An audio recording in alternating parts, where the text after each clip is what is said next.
Alright, so you've probably seen this weird thing before. This is a Tonfa sickle. I'm still not quite sure what to call it. It's a mix of several things. It was inspired by the Qatar, the Pata, the Tonfa, sickle, various push daggers, etc. It's got a number of things in it. It can be strapped to the arm like this. This one here is ripped off and I don't think I have enough to go through anymore. No.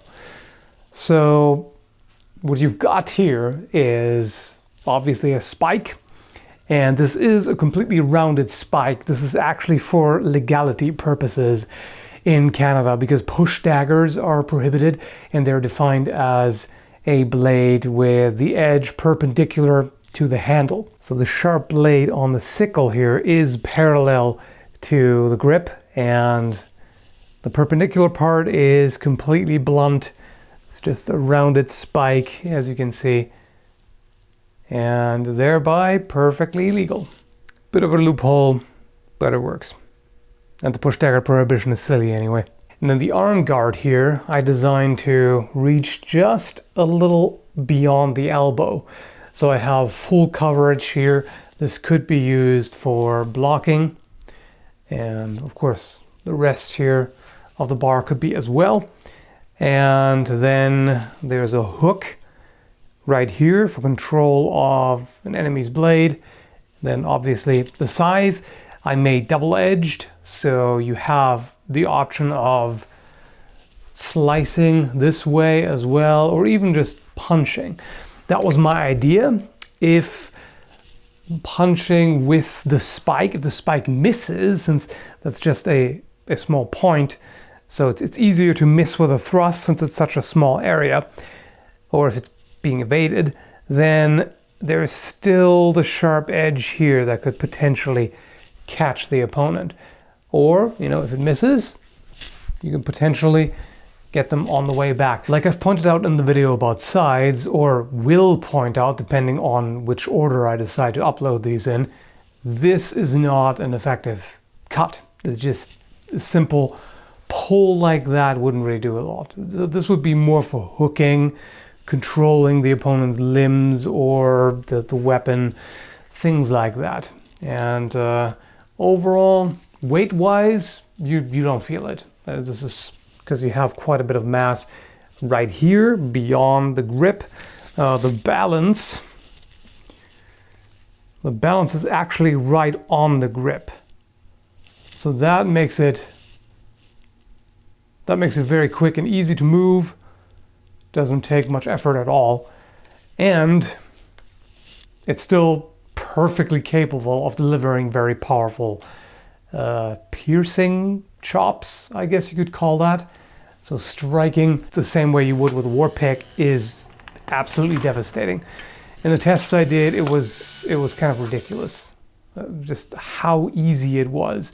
You don't even have to put a lot of power into it, but you can. The point is relatively rounded for strength because the blade is not super thin, and I didn't want this to bend or break.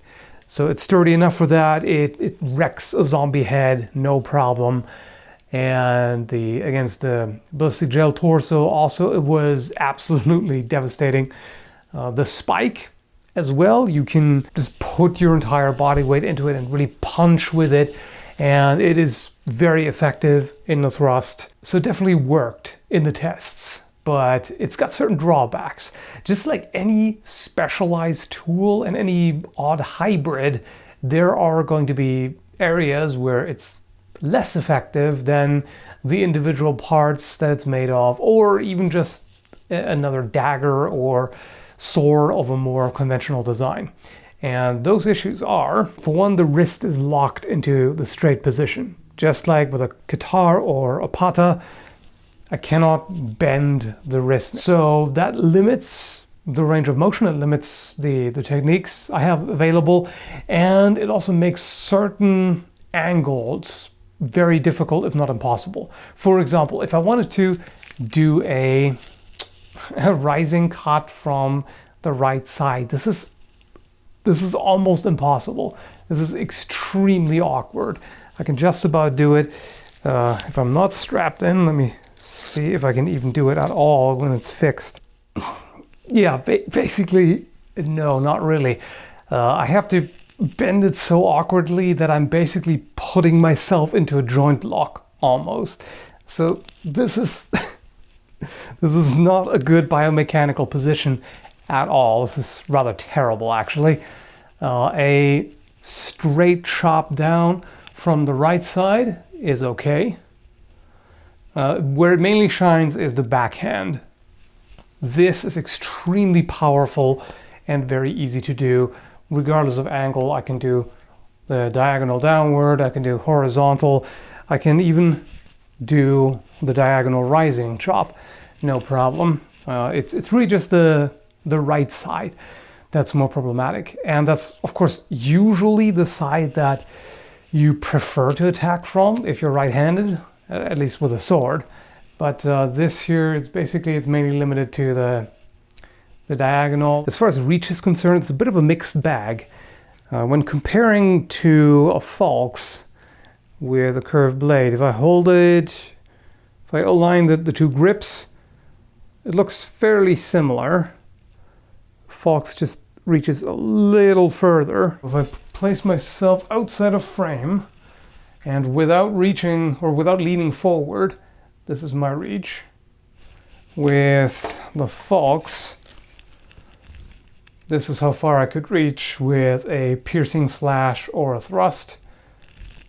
If I compare the effective reach for a slash of a falx, it would be somewhere in this area here. And for the sickle, obviously it starts here, and this is just this area here. Nothing else would be effective. So you're dealing with this sort of area of effective reach compared to that. And as I said, with a grip like this, I have a lot more options. I can actually move the wrist and flex it. I can power a cut with the wrist in addition to the shoulder. So this can get very powerful. And I have all kinds of different options available, all kinds of angles. The other drawback here, of course, is if the sickle gets stuck, it's attached to my arm. At least if I use the straps, I can't just let go of it. Arguably, if that's the only weapon, you don't want that anyway. You would just try to wrench it out, like ideally the way it entered, because that would be the easiest, or even twist and pull it that way to do more damage. And there is the option to actually grab it with the other hand.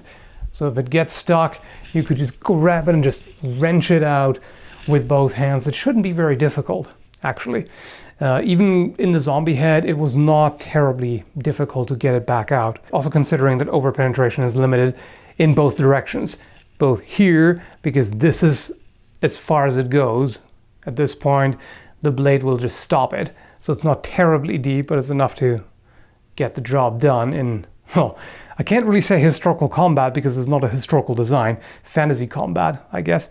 And here as well, this is as far as it goes. As soon as it hits this part, it stops there. And again, this is plenty of penetration. Okay, so the idea is for defense, when a cut comes in, you just swipe right over here and then go for the thrust. Or either the hook itself or the spike can do that. So move it over and immediately there is the angle for attack. And there's also these two areas here that could catch a blade.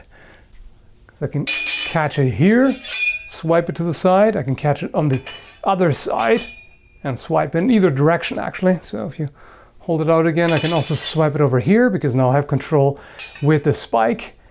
And here, if I'm the one to attack first, here I can immediately hook down. There's the opening.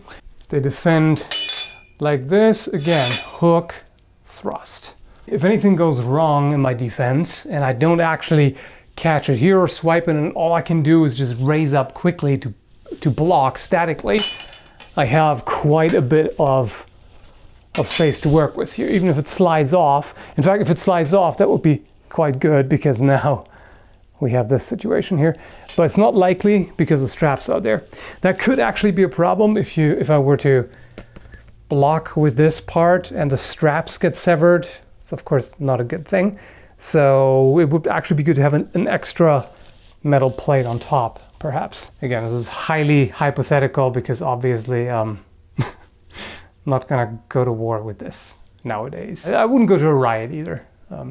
If the opponent holds the blade out in front of them, like a long point, I can sweep it aside here and then strike to the arm, even hook the arm. There's a lot of potential for disarms and things like that. So it's not as versatile as a sword by any means, but there's still plenty of options, and there are particular options that you don't have with a sword. Thank you. So overall, realistically, if I somehow in real life, for some bizarre reason, had to fight with one of these and had to pick one, I would pick the falx. I would pick the more conventional sword, simply because that's what I've trained with. I have not trained with this extensively, and you would have to learn to use it. Is it overall worse than this? It's more specialized for sure. I think it's pretty decent. I mean, I may have just bias because I designed the thing. Of course, certain thoughts went into it, so I may just be biased in favor of it. Either way, as a fantasy weapon, I think this would work perfectly fine. And by the way, any fantasy artists or game masters, anything watching this, do feel free to use this design. I don't have any copyright on it or whatever, so do feel free to use something similar in your campaigns or in your art or whatever. You don't have to credit me either. You can if you like, but yeah, it's just something fun I came up with that I wanted to experiment with, just to see what it would be like. Because usually coming up with a new weapon, like inventing an entirely new weapon type, is difficult, because everything has been done in history in one way or another. And this also is just several different elements of things that existed in history thrown together. So it's not completely new, it's just combining things in a different way.